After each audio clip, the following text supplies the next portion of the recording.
Tendencias de nuestro tiempo. Programa que es traído a usted en este mismo horario todos los lunes, miércoles y viernes por el pastor Natividad Ramos. Puede escribirnos a radioadoración@hotmail.com o envíenos un texto al 704-634-6706. Escuche Tendencias de nuestro tiempo.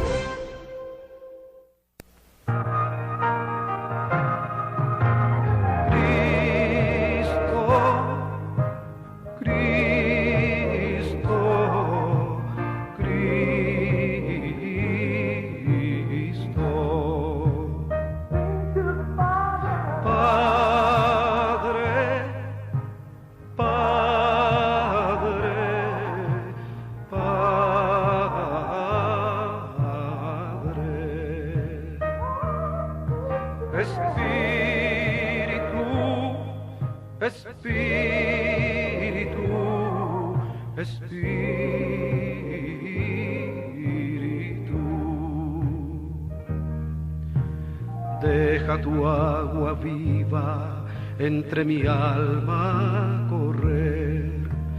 Deja tu Espíritu Santo que tome control de cada situación que cause confusión. Todas mis aflicciones yo entrego a ti. Cristo, Cristo, Cristo.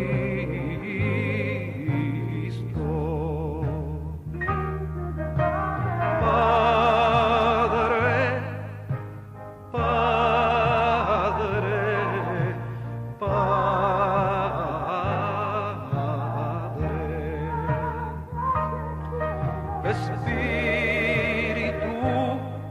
Espíritu.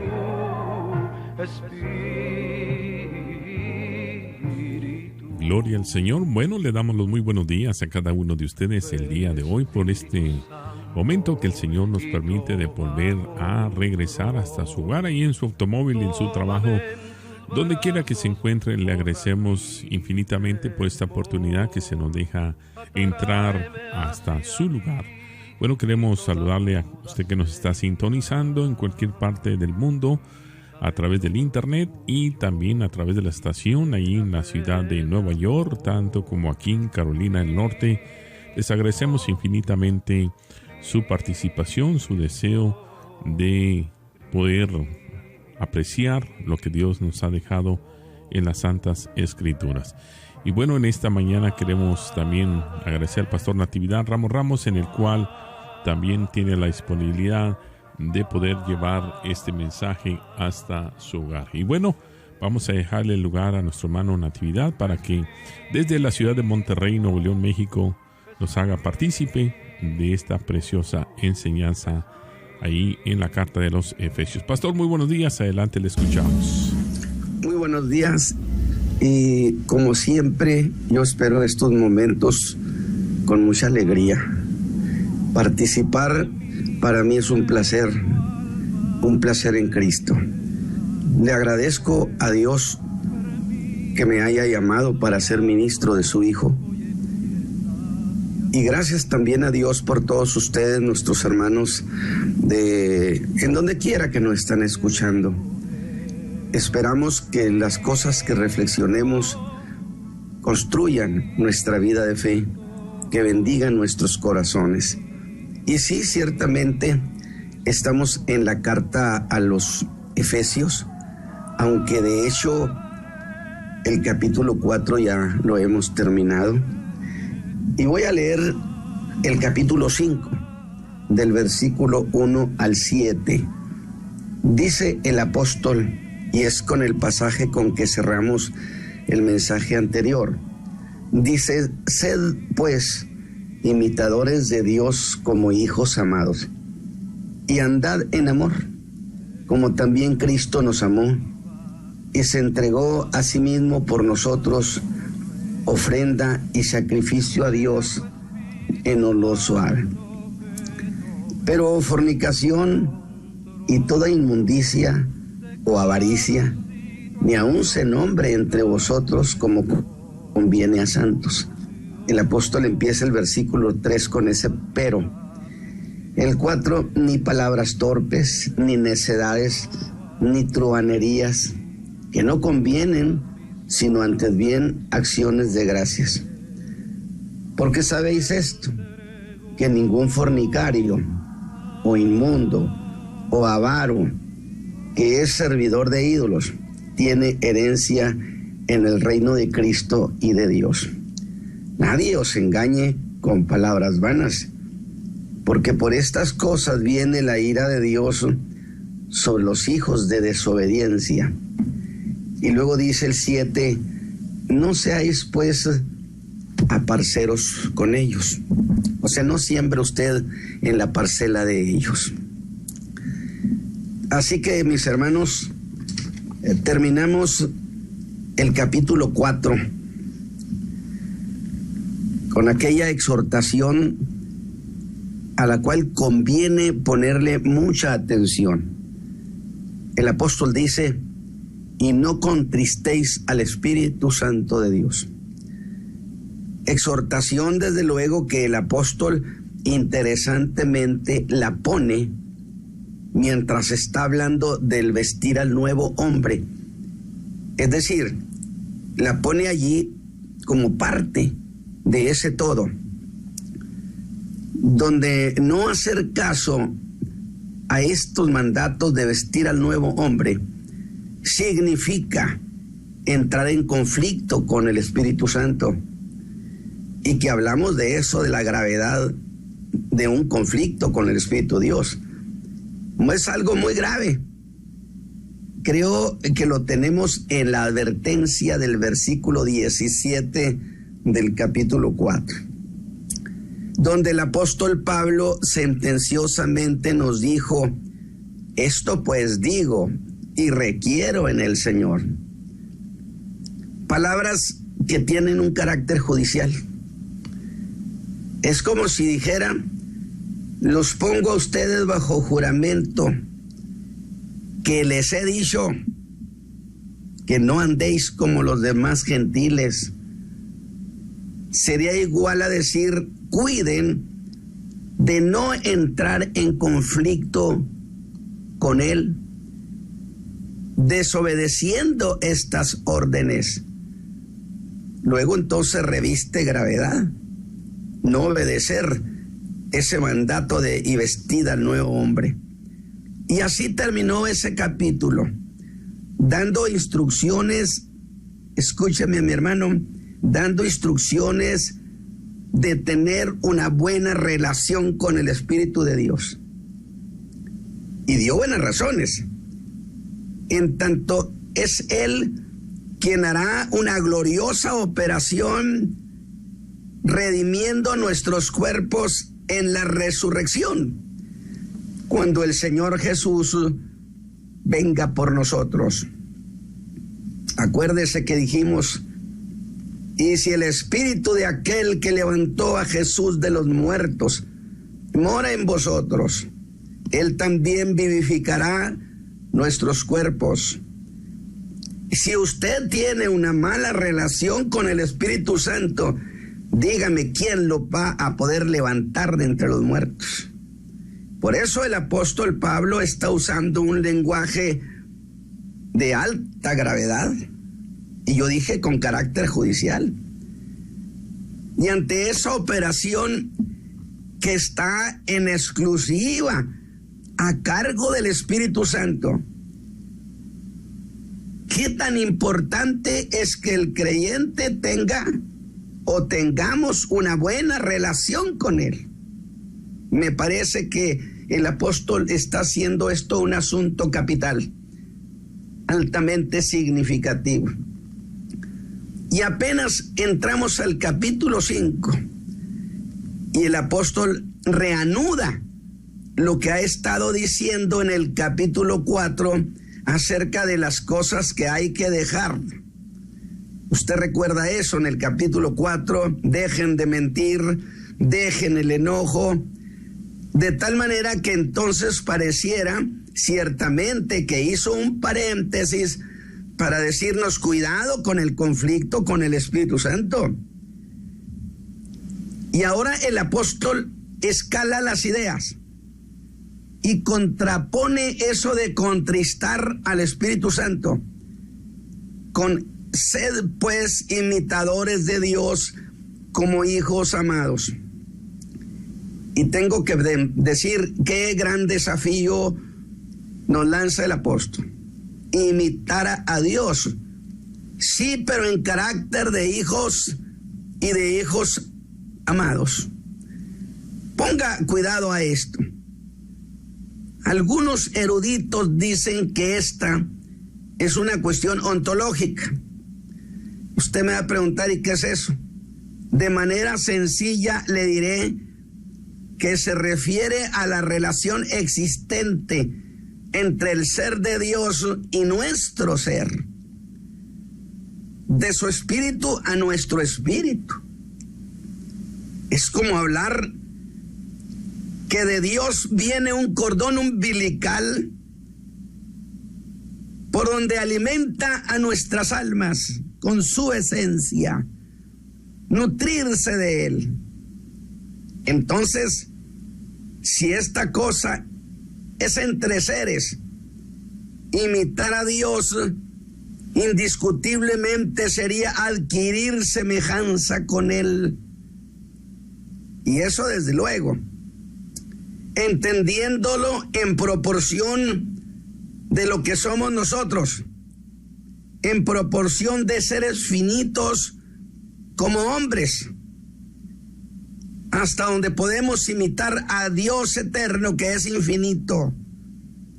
Pero eso es cosa posible, porque al haber sido engendrados en la naturaleza de Cristo, se da esa filiación con el Padre en Cristo.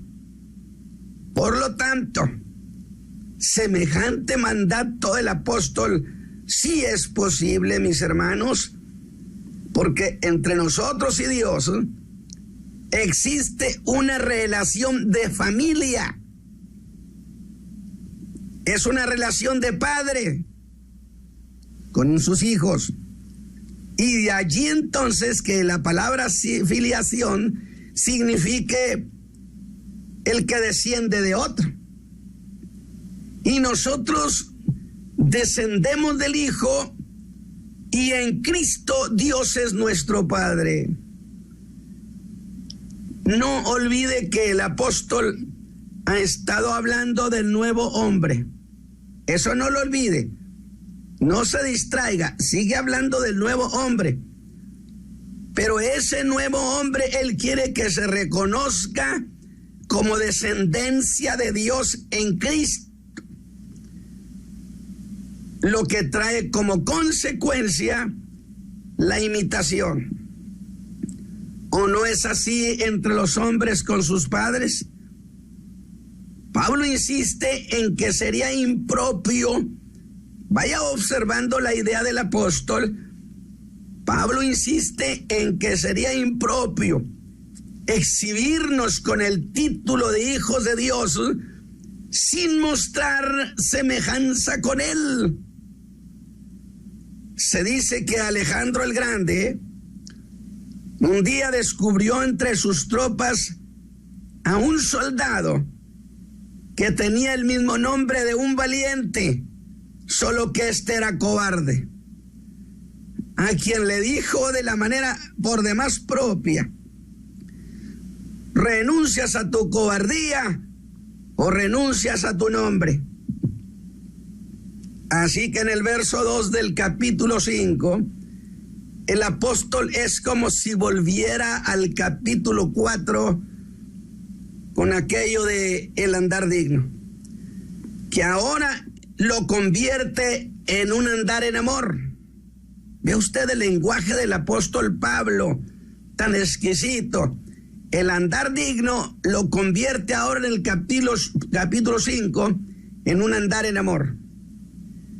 Y ahí estamos con el apóstol atentos a esta cuestión.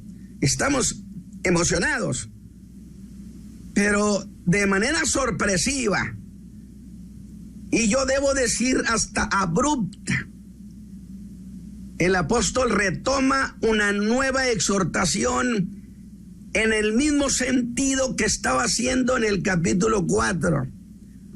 Pero esta vez, mi hermano, mis hermanos, escuche bien, el apóstol se ve preocupado.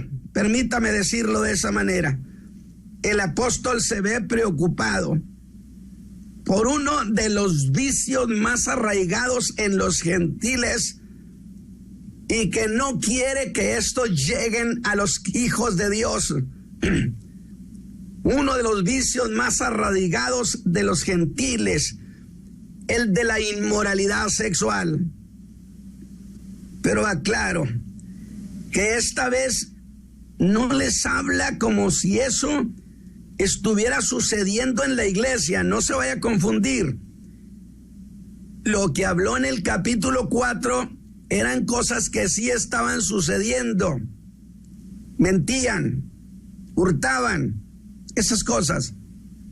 Sin embargo, aquí en el capítulo 5 no habla de algo que estuviera sucediendo en la iglesia. Usted me va a decir, entonces, ¿qué sentido tiene? Está haciendo una advertencia, escúcheme bien, a la posibilidad que en la iglesia se llegaran a dar estos casos. No está corrigiendo a nadie, está previniendo el libertinaje sexual que no llegara a la iglesia en ninguna de sus presentaciones. En tanto el pecado en un creyente crece, mis hermanos, llega, se presenta de la misma manera que en uno que no es creyente. Y es en esa circunstancia que el apóstol pone a los creyentes en una disyuntiva. Fíjese bien, o imitas a Dios o imitas a los gentiles. Y dije, es como si regresara al capítulo 4, versículo 19, donde habla de la perversión gentil. Los hijos de Dios no pueden manejarse por esa ruta. Y aún ha de usar la misma idea cuando dijo que cometían con avidez toda suerte de impurezas. Oiga, esto está agarrando calor, por supuesto. Y acá en el 5 hablará de nuevo los creyentes acerca de la avaricia. Pero ante todo lo que he dicho, quizá usted esté pensando ya, hermano Ramos, pero ¿qué relación tiene que ver todo eso con la inmoralidad sexual? Si avaricia es el deseo desmedido de poseer cosas, bienes, ¿qué tiene que ver con los pecados sexuales? Ya veremos. Por lo pronto dejamos eso así para ahondar en estas palabras y específicamente en los versículos 3 al 4 de este capítulo 5. El apóstol vuelve al tema de esos pecados para hacer un duro llamado a los creyentes, escúcheme bien, para que se pongan a mayor distancia de toda posibilidad de caer en eso. Dije en el capítulo 4 habla de cosas que estaban sucediendo. En el capítulo 5 habla de posibilidades. Y Pablo dice, hasta las posibilidades tenemos que alejarlas. Y les dice a los hermanos que se pongan a distancia de toda posibilidad, haciendo una conclusión durísima, que los que practican tales cosas no heredarán el reino de Dios. Y se lo está diciendo a creyentes, no a inconversos. Y mire cómo dice: pero fornicación y toda inmundicia o avaricia. Y ve el énfasis en estas últimas cláusulas. Ni aun se nombre entre vosotros como conviene a santos. Es decir, que nunca pasen semejante cosas en la iglesia. Y agregará otras 3: ni palabras torpes, ni necedades, ni truhanerías. Y otra versión dice: pero fornicación y toda impureza o codicia, ni aun se nombre entre vosotros como conviene a santos. Oiga, a mí me parece que el apóstol anda esculcando todos los rincones para no dejar ni una sola posibilidad a que los creyentes se vean envueltos en problemas, porque eso no conviene a los santos. No haya, dice, palabras deshonestas, ni necedades, ni vulgaridades. Creyente no debe ser un vulgar, y hay mucho creyente que es muy vulgar. Cosas que son impropias. Les he dicho que se parezcan a Dios, dice el apóstol. Y pienso, ¿y por qué ese pero con el que empieza el versículo 3? No olvide que ha estado diciendo que no mientan, que no sean irascibles, que no hurten, que no sean torpes para hablar. Pero de estas dice, estas no deberían suceder jamás. Jamás deberían presentarse en la iglesia casos de adulterio, ni de fornicación, ni de lascivia. El apóstol se está poniendo exigente. Algo así como de las otras que hablé, es fácil que sucedan. Pero estas, hermanos, diría, estas del capítulo 5, no deberán de suceder jamás. Así que veamos esto. El hablar de pecados concretos como la fornicación, la inmundicia, la perversidad y la avaricia. Y por otro lado, pone su atención en el hablar. Ahora usted me va a decir, hermano Ramos, pero de eso ya habló cuando dijo no haya palabras torpes en vuestra boca. ¿Ya habló del hablar? Pues entonces le voy a decir que no es lo mismo cuando habló del hablar torpe del capítulo 4 que hablar del capítulo 5, que, escúcheme bien, que está asociado al hablar con insinuaciones libidinosas, alabado sea Dios, que llevan el pecado en sí, el pecado de la inmoralidad. No hablen palabras que insinúen. Y que diré que usa la palabra griega porneia, de donde deriva la palabra pornografía, que literalmente significa escribiendo sobre rameras. Duro. Y pregunto, pero hermano Pablo, este tema es tema para la iglesia. Y él me diría, fíjese bien, yo estoy tocando una cuestión. ¿Qué no has visto las revistas que leen muchos creyentes? Alabado sea Dios. Ese es un vicio de muchos creyentes que ven revistas de este carácter. ¿No has visto, diría el apóstol, las imágenes que hay en ellas?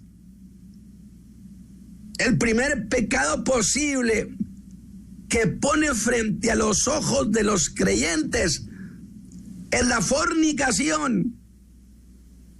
que significa una relación ilícita entre personas solteras. Pecado que pudiera en un momento incluir adulterio, que es cuando una persona tiene relación con alguien que es casado. Mientras que la palabra inmundicia, oiga, y todo esto que está diciendo el apóstol lo advirtió, los pongo bajo requerimiento, y además significaba me convierto en testigo de cargo, y son palabras del tribunal, son carácter judicial. Y yo le pregunté, ¿de qué testigo de cargo? ¿De qué?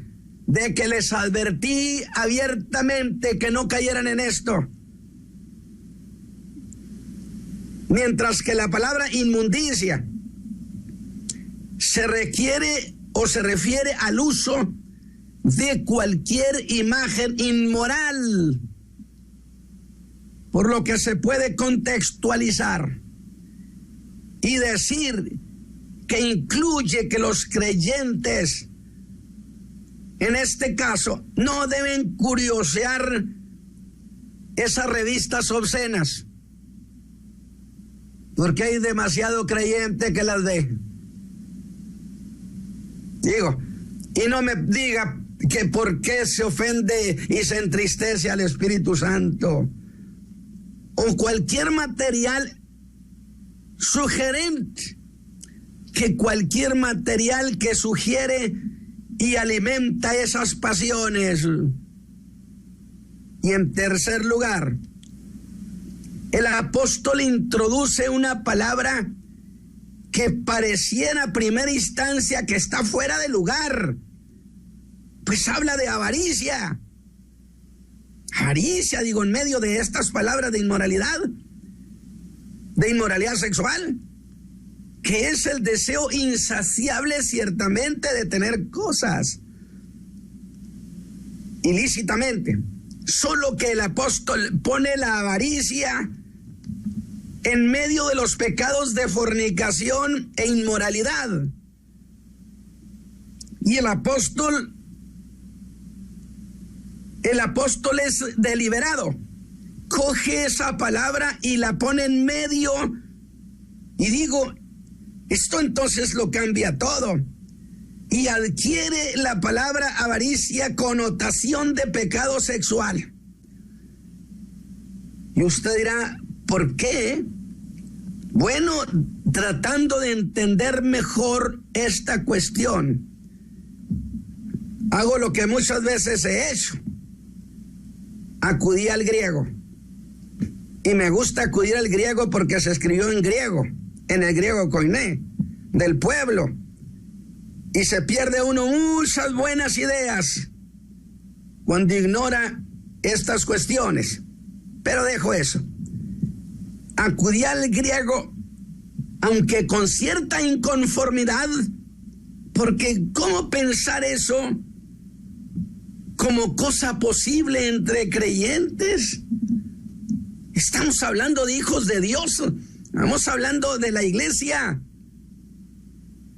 Pablo dice, por cierto, ya sabía yo de dos palabras que expresan esas cuestiones. Una de ellas es la palabra aselgeia, y otra palabra griega, pleonexia.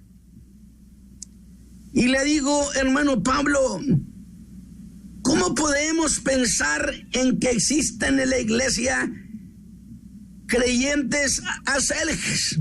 Así lo digo yo. O en un creyente pleonex, pues llamarlo de alguna manera. Y cuando yo hago esas observaciones, el griego me diría, ¿tanto interés tienes en descubrir palabras tan bajas y depravadas?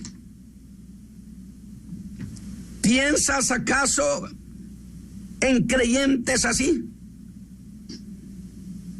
Porque según ustedes, Le doy personalidad al griego para ilustrarlo.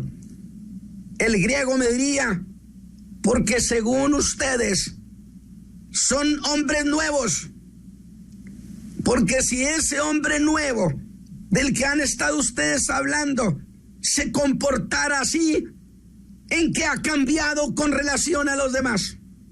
Si hace lo mismo que hacen todos. Y me dice, mira, lo menos feo de estas palabras, te voy a dar la menos fea: lascivia. ¿Acaso piensas que hay creyentes lascivos en la iglesia?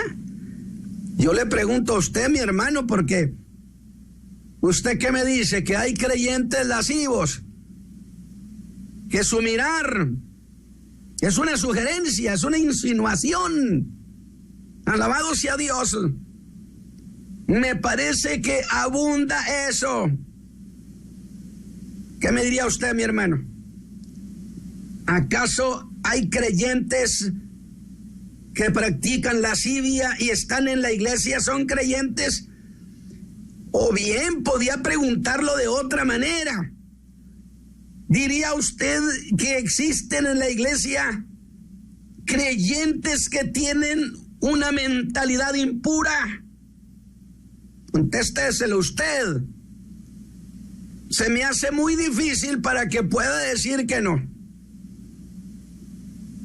Mejor diría el griego, te daré una palabra menos fea. O sea, de las feas, las menos feas.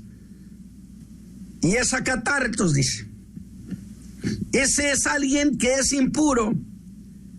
Aunque te diré que ese todavía expresa a un hombre que todavía le queda vergüenza, porque hay algunos que han caído en la total desvergüenza. ¿Creyentes? Por supuesto que sí.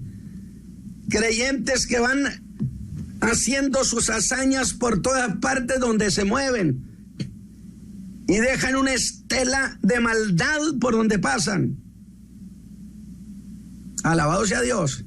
¿Ve lo que está diciendo el apóstol Pablo? Y le dije, ¿y cómo saberlo? Ese disimula, dice el griego, sus pensamientos inmorales. Hace carita de santucho. Pero el hombre acelges no. Ese conmociona la decencia pública. No le importa lo que los demás lleguen a pensar. A eso de su conducta inmoral en las iglesias, un estilo de vida. Por eso le digo, Pablo está en grande y el apóstol Pablo está esculcando rincones y rincones, levantándole el tapete para descubrir a los creyentes estas cuestiones que son posibles en la iglesia y que sucedan. De tal manera, ese otro hombre, dice el griego, hace mucho que dejó de preocuparse. Porque hay cínicos que viven de esa manera y no les preocupa moverse entre los hijos de Dios. Y digo al apóstol, ¿estás hablando de creyentes? Me diría, sí, esta carta es para creyentes. Pero yo rechazo esa idea. Y él me dice, hermano Ramos, ¿no conoces la Escritura? ¿Conoces acaso tú el corazón de los hombres como lo conoce el Espíritu de Dios? Que es el que escudriña lo más profundo del corazón. ¿No te has dado cuenta que he traído a comparación esto con el capítulo 4, versículo 19? Que después que perdieron el sentido de la conciencia, perdieron la vergüenza para cometer con avidez, con avaricia, con codicia toda suerte de impurezas. No uso en los dos casos la palabra avaricia. Y acuérdese que protestamos. ¿Qué tiene que ver esto aquí? ¿Acaso olvidas que estoy hablando de no andar como los otros gentiles? Si un creyente no cuida su vida, no tiene nada de raro y de imposible que pueda llegar a andar como los otros gentiles y cometer los peores pecados en este sentido. ¿En qué? En todo. Y puede llegar hasta competir con ellos en sus mentiras, en su enojo, en su deshonestidad y en todos los demás pecados. Dirá el apóstol que tendríamos de iglesia si fuera una congregación de pecadores. Dirá el apóstol: ¿por qué crees que los conjuré y les rogué que no contristaran al Espíritu de Dios? Porque el Espíritu se contrista, porque está dentro de nosotros. Y los pecados de adulterio y fornicación es pecar en el templo de Dios, porque el cuerpo es templo del Espíritu Santo. Pero la palabra usada por el apóstol no fue aselge, sino pleonexia. Y el griego dice, pero si esa es peor, es el insaciable anhelo de poseer cosas aunque para él estén prohibidas, y que no debería desearlas en absoluto ese creyente. Y esa palabra crece, se desarrolla hasta llegar a significar lujuria animal. Y basta tan solo por caminar por las calles de muchos lugares para ver esa desvergüenza. No existe la vergüenza en el pecado, porque es el caso del hombre que tiene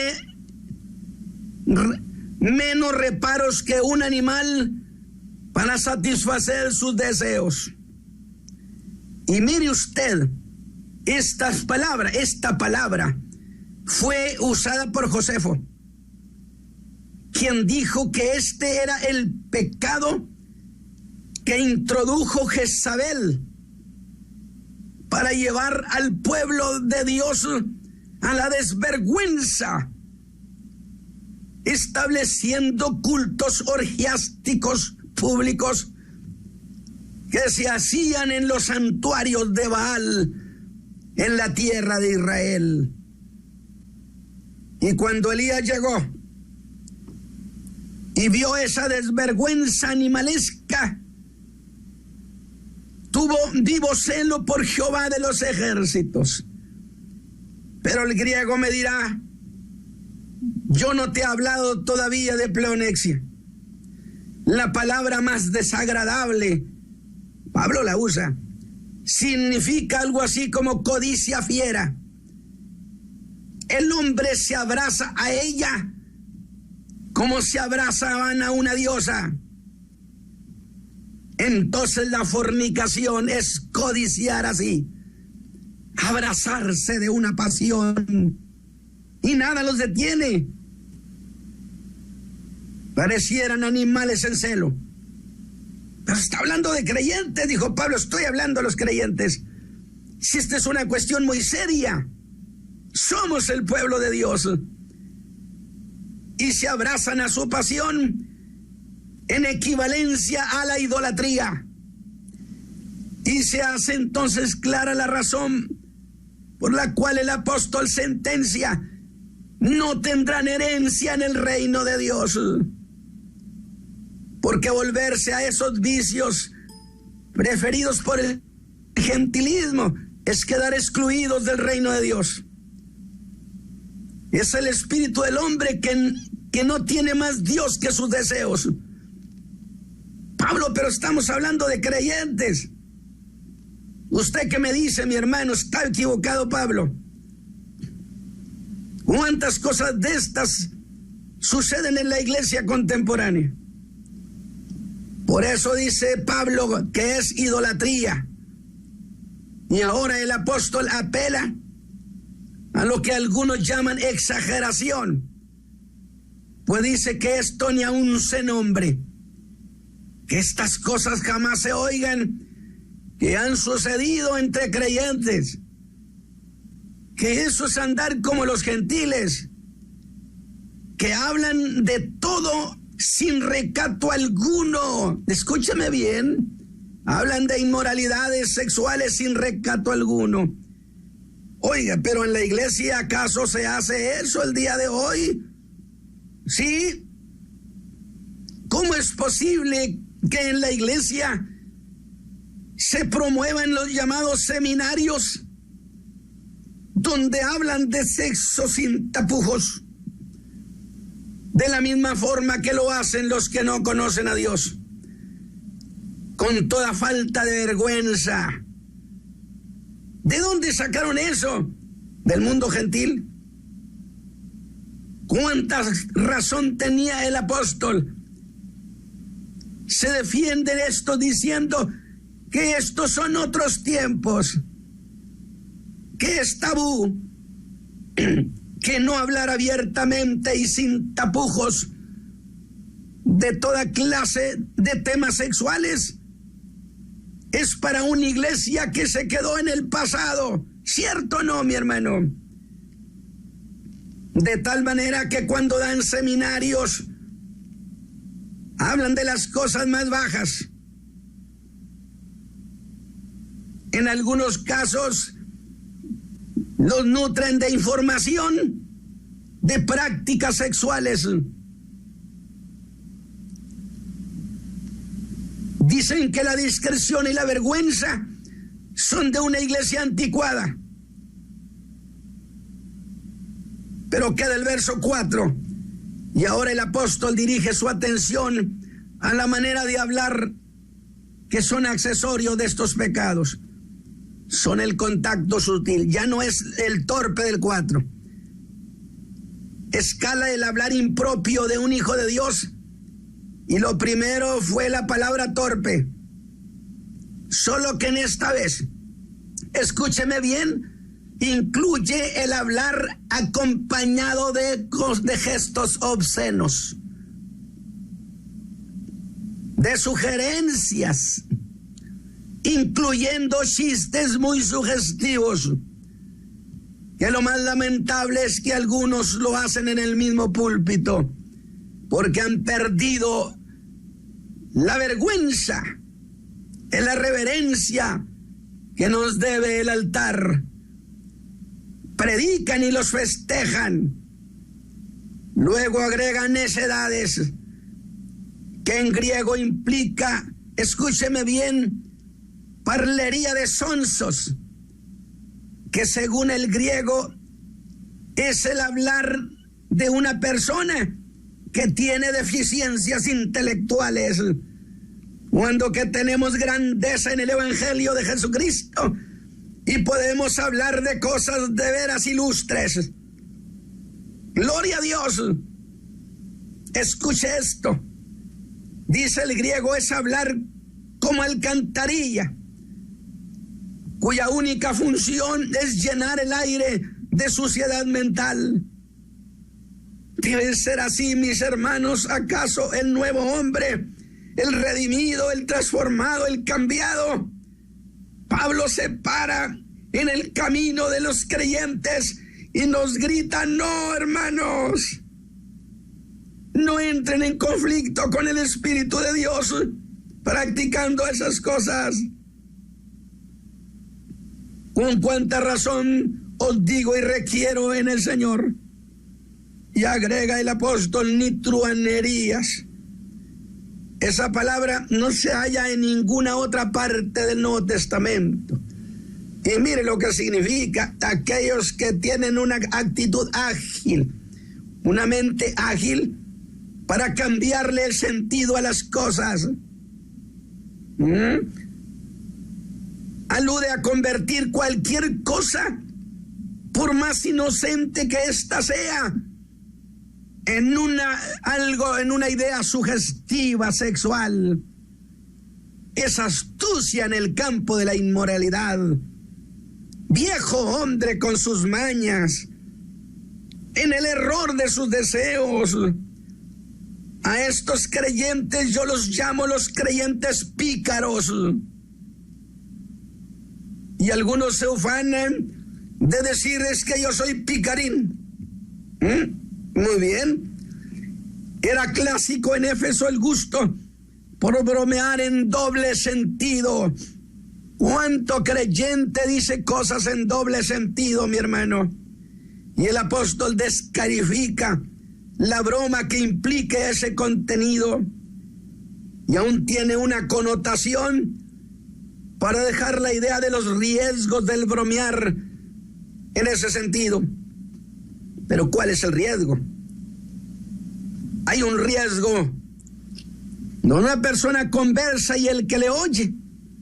Se derriba entre ellos las barreras de la intimidad, y el que les oye se abre a una invasión de maldad. Cuando usted empieza a oírlos y alguien empieza a charlar sobre eso, aquel hombre ha entrado en la intimidad de un hombre o de una mujer. Se ha derribado esa barrera. ¿Cómo que no tiene riesgos? Abandonen esas charlas sugestivas y lascivas. Por eso dice el apóstol: no conviene a los santos. Y termina el verso 4 diciendo: antes que usar la lengua de esa manera, el creyente que practique mejor la acción de gracias, porque las acciones de gracias comunican gozo, buen humor a los creyentes.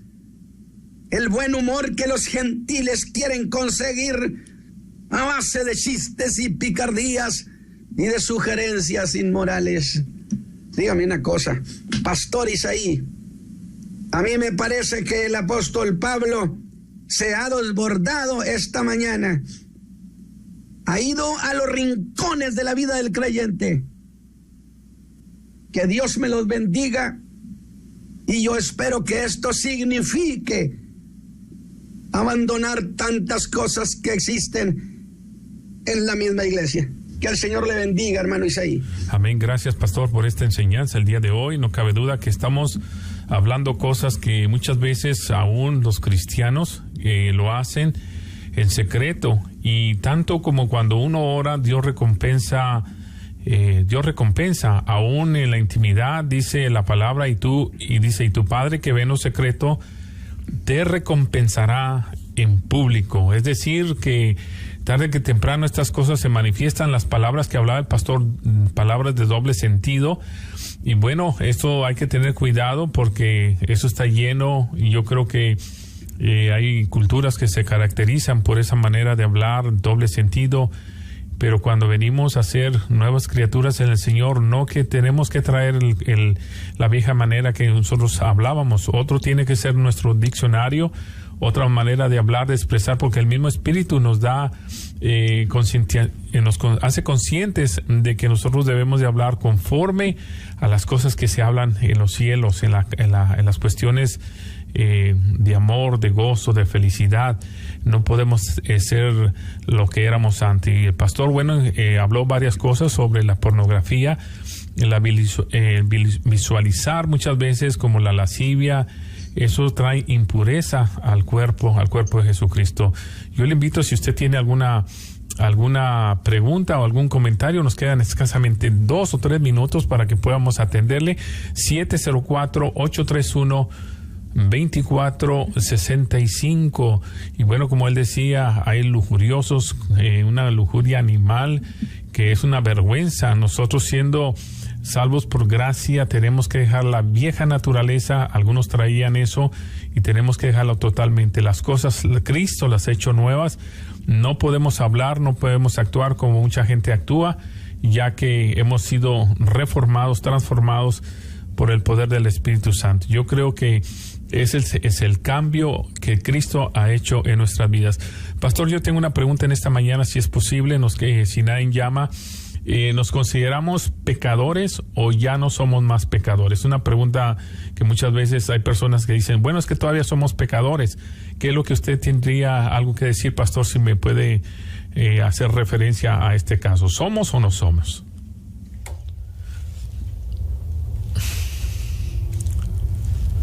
Cristo, nuestra vida de pecado quedó borrada y olvidada. Sin embargo, existe la posibilidad que un creyente cometa pecado. Pero una cosa es que llegue a cometer pecado y otra cosa es que viva pecando. El creyente formalmente, yo digo, no es pecador. Aunque existe la posibilidad que si él se descuida, cometa pecado. Por eso Juan dice, si alguno hubiere pecado, y ese alguno es como una verdadera casualidad, no la costumbre, entonces abogado tenemos para con el Padre. Significa eso se resuelve en familia, porque vamos con el Padre acompañados del Hijo para resolver este conflicto. Dios lo bendiga, mi hermano. Amén. Gracias, pastor, por esa aclaración. Bueno, será hasta el lunes. Si Cristo no ha venido, le agradecemos su atención. Tendencias de nuestro tiempo. Programa que es traído a usted en este mismo horario todos los lunes, miércoles y viernes por el pastor Natividad Ramos. Puede escribirnos a radioadoración@hotmail.com o envíenos un texto al 704-634-6706. Escuche Tendencias de nuestro tiempo.